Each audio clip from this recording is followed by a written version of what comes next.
কোন মেয়ে যদি পিতামাতার অবাধ্য হয়ে গিয়ে বিয়ে করে এবং পিতা রাগান্বিত হয়ে ত্যায্য করে, তবে তা জায়েজ হবে কিনা? উক্ত কন্যাকে সম্পদ হতে বঞ্চিত করা হয়েছে, বর্তমানে পিতা মৃত, এখন ভাইদের করণীয় কি সম্পদ ও সম্পর্কের ব্যাপারে?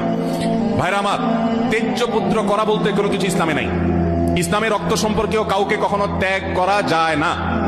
আত্মীয়তা সম্পর্ক রক্ষা করা কি সুন্নত না ফরজ?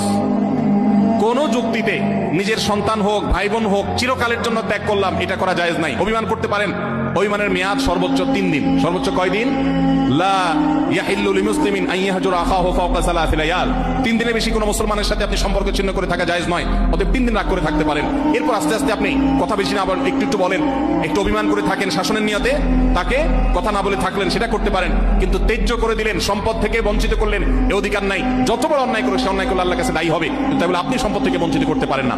কোনো বাবা যদি এটা করে যান, তার মৃত্যুর পর সন্তান ছেলেরা যারা আছেন, তারা মেয়েকে বাবা বঞ্চিত করলেও ওই সম্পদে মেয়ের যতটুকু হক আছে ততটুকু মেয়েকে ফেরত দিতে হবে, না হলে এই ভাইরাও কিন্তু গুনাহগার হবে আল্লাহর কাছে।